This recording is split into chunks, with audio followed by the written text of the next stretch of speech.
नमस्कार, मी अभिजित चव्हाण स्वागत करतो आपल्या यूट्यूब चॅनलमध्ये, ज्याचं नाव आहे ड्रीम होम विथ अभिजित। जेव्हा तुम्ही होम लोनसाठी बँकेत जाता तेव्हा सर्वात आधी तुमची कागदपत्र नाही तर तुमचा सिबिल स्कोअर तपासला जातो। आजही बऱ्याच सर्वसामान्य जनतेला याबद्दल खूप कमी माहिती आहे। तो कशा प्रकारे वाढतो, कशा प्रकारे तयार होतो। अनेकदा पगार चांगला असूनही फक्त सिबिल स्कोअर कमी असल्यामुळे कर्ज नाकारलं जातं। पण हा सिबिल स्कोअर म्हणजे नक्की काय असतो, तो तुमच्या होम लोनवर कसा परिणाम करतो आणि सर्वात महत्त्वाचे तो कशा प्रकारे सुधारायचा, तर चला आजच्या व्हिडिओला सविस्तर जाणून घेऊया आणि समजून घेऊया सिबिल स्कोअर म्हणजे काय।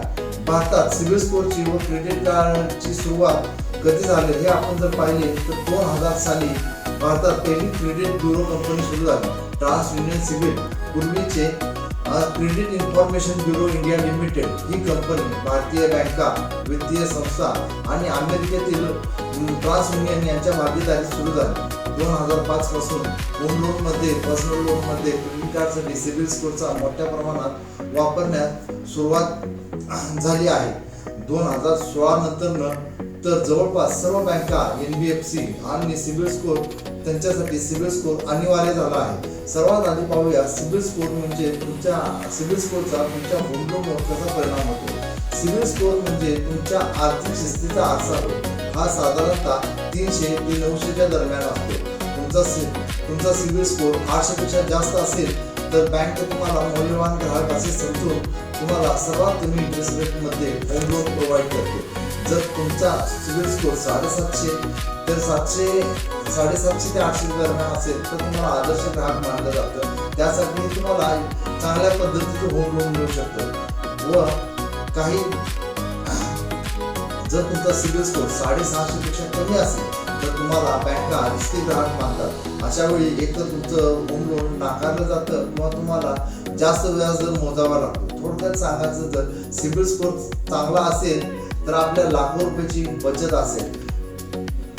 आता आपण पाहूया तुमचा सिबिल स्कोअर कसा सुधारायचा। जर तुमचा सिबिल स्कोअर सध्या कमी असेल तर काळजी करू नका, तो सुधारण्यासाठी 5 गोष्टी नेहमी लक्षात ठेवा। पहिली गोष्ट, तुमचे सर्व हप्ते वेळेवर भरा। मग ते क्रेडिट कार्ड असो किंवा तुमच्या लोनचे EMI असो। 1 दिवसाचाही उशीर तुमचा सिबिल स्कोअर खाली आणू शकतो। दुसरी गोष्ट, क्रेडिट कार्डचा वापर करत असताना ते मर्यादित ठेवा। क्रेडिट कार्डच्या मर्यादेच्या 30% वापर करा। तिसरी गोष्ट, कधीही वारंवार कर्जासाठी चौकशी करू नका। प्रत्येक वेळी इन्क्वायरी केल्यामुळे तुमचा सिबिल स्कोअर काही पॉईंट कमी होतो।